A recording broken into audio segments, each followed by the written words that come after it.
दिनेश और दीपा सोनपुर नाम के एक गांव में रहते थे। दिनेश खेतों में काम करता था और दीपा गांव के सरपंच के घर में काम करती थी। सरपंच बहुत ही नेकदिल आदमी था।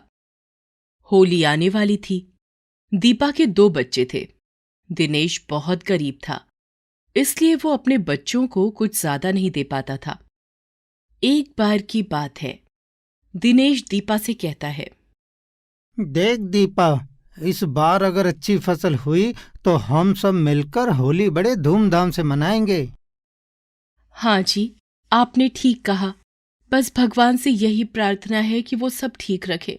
हर साल हम इसी उम्मीद से बच्चों को बोलते हैं कि अगले साल अच्छे से होली मनाएंगे, लेकिन हर साल ये गरीबी हमको होली नहीं मनाने देती और फिर होली वाले दिन हमारे बच्चे दूसरे बच्चों का मुंह ही देखते रहते हैं।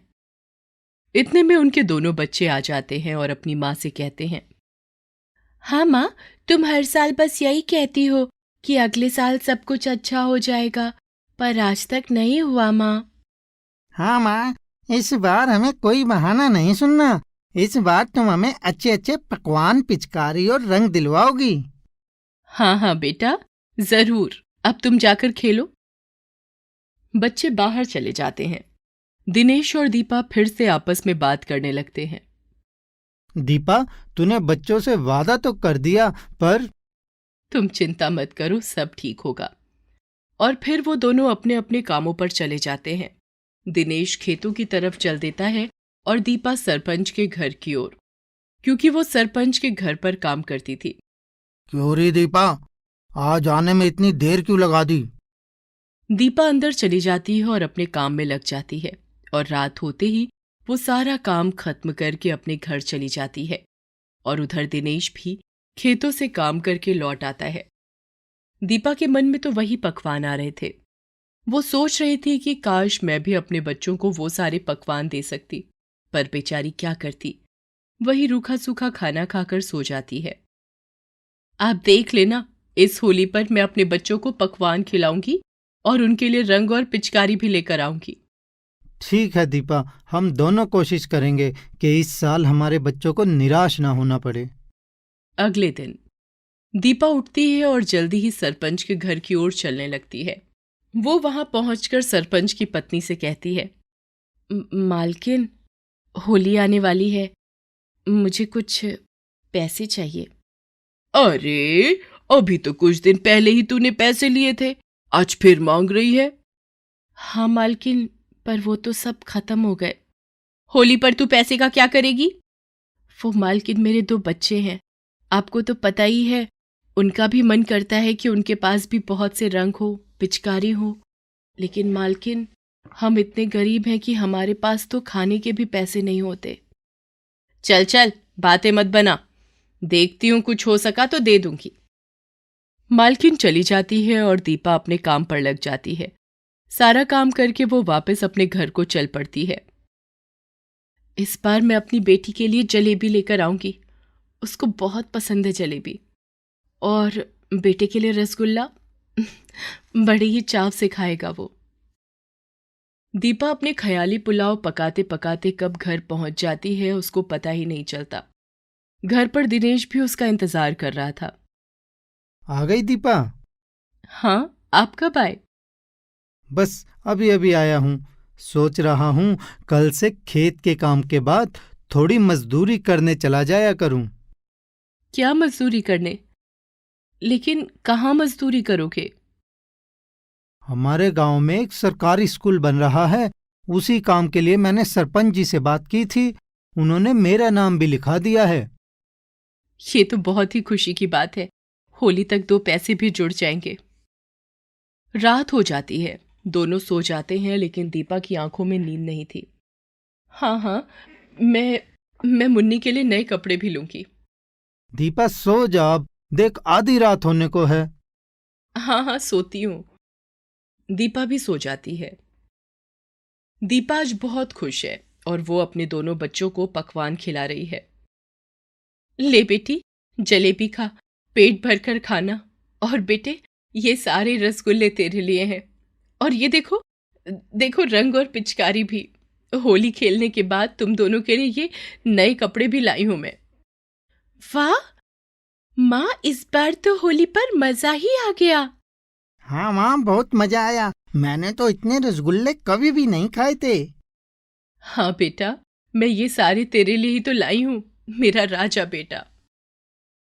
दीपा उन दोनों को देख रही थी और खुश हो रही थी कि तभी उसके मुंह पर पानी गिरता है। दीपा उठ जा, मैं खेतों पर जा रहा हूँ, तू भी टाइम पर चली जा, वरना सरपंच के घर पर डांट पड़ेगी। क्या जी, कितना अच्छा सपना देख रही थी। फिर दीपा भी जल्दी से घर का काम करके सरपंच के घर की तरफ चल देती है। सरपंच के घर पर पहुंचने पर वहां पर हंगामा हो रखा था। दीपा को देखते ही मालकिन जोर जोर से चिल्लाने लग जाती है। दीपा, कहीं तूने तो मेरे गहने नहीं लिए? कल तो थे, तेरे जाने के बाद से मुझे नहीं मिल रहे। इतने में सरपंच भी वहां आ जाता है और अपनी पत्नी से पूछता है। भगवान, क्या हो गया? क्यों चिल्ला रही हो?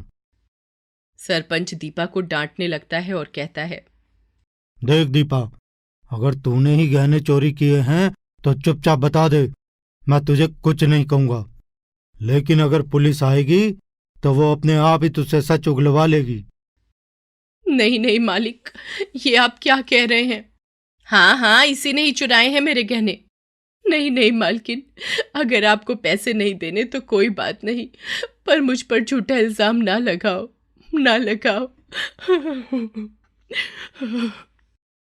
इतना कहकर वो रोने लगती है। सरपंच उसे घर जाने के लिए कहता है। दीपा रोते हुए अपने घर चली जाती है। ये क्या, आपने उसको घर क्यों जाने दिया? अरे लाजवंती, थोड़ा सब्र रख। मैं सरपंच ऐसे ही नहीं बन गया, लोगों की आंखों को देखकर ही पता लगा लेता हूं। इस बिचारी ने नहीं चुराए तेरे गहने। तो फिर मेरे गहने किसने चुराए हैं? तू चिंता मत कर, मैं अभी पुलिस थाने जाकर रपट करता हूं। उधर दीपा अपने घर जाते हुए रो रही थी। हे भगवान, अब मैं क्या करूं? मुझे तो लगा था कि कुछ पैसे मिल जाएंगे मालकिन से, लेकिन उन्होंने तो मुझ पर ही चोरी का इल्जाम लगा दिया। अब तो वो मुझे एक भी पैसा नहीं देंगी। क्या मुंह दिखाऊंगी मैं राजू और मुन्नी को? मैं तो उनको बोल कर आई थी कि आज उनके लिए होली का सामान लेकर आऊंगी। दीपा घर पहुंच जाती है। दीपा के पास कुछ नहीं था जिससे कि बच्चों के लिए कुछ खरीद सके। दोनों बच्चे माँ के पास आते हैं और माँ से कहते हैं। मामा, मेरे लिए पिचकारी लाई हो ना? हाँ माँ, मेरे लिए रंग और गुब्बारे लाई हो ना? दीपा को समझ नहीं आ रहा था कि वो बच्चों को क्या कहे। बच्चे जिद कर रहे थे। गरीब की होली शायद ऐसी ही होती होगी मेरे बच्चों, मुझे माफ कर दो, मैं तुम्हारे लिए कुछ भी न ला सकी। तीनों रो रहे थे कि तभी दिनेश भी वहां पर आता है। वो दो लोगों का सहारा लिए हुए खड़ा था। हे भगवान, ये क्या हुआ तुमको?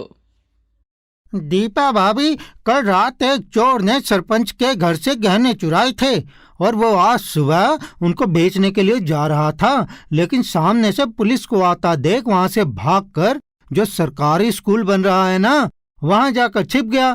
तो वहां पर दिनेश ने उसको देखा और पकड़कर सरपंच के हवाले कर दिया। और इसी भाग दौड़ में दिनेश को कुछ चोटें भी लग गईं। हे भगवान, अब ये आपको देखो तो कितनी चोट लग गई है। अब तो हमारे पास इतने पैसे भी नहीं कि आपकी दवा दारू भी हो सके। तभी वहां सरपंच भी आ जाता है और उसके साथ उसकी पत्नी भी होती है। दीपा, तू किसी भी बात की फिक्र मत कर। दिनेश जब तक ठीक नहीं हो जाता उसका सारा खर्चा मैं उठाऊंगा और इसको एक पक्की नौकरी भी दूंगा। दीपा, मुझे माफ कर दे, मैंने तेरे पर चोरी का इल्जाम लगाया था। ये ले, तू पैसों के लिए बोल रही थी ना? दीपा को कुछ भी समझ में नहीं आ रहा था कि ये सब सच है या सपना। बच्चे मिठाई खाने लगे और खिलौने लेकर खुश हो गए। मालकिन, मुझे तो अब भी ये कोई सपना ही लग रहा है। नहीं दीपा, ये सपना नहीं है, ये सच्चाई है। तुम दोनों ने अपना काम ईमानदारी से किया है, इसलिए तुमको उसका फल मिला है। आज दीपा और उसका परिवार बहुत खुश था। होली का दिन आया और दीपा ने जो जो सपना देखा था वो सब पूरा किया। ले मुन्नी, ये जलेबी खा ले, और राजू, ये सारे रसगुल्ले तेरे लिए। दिनेश भी अपने परिवार को देखकर खुश था।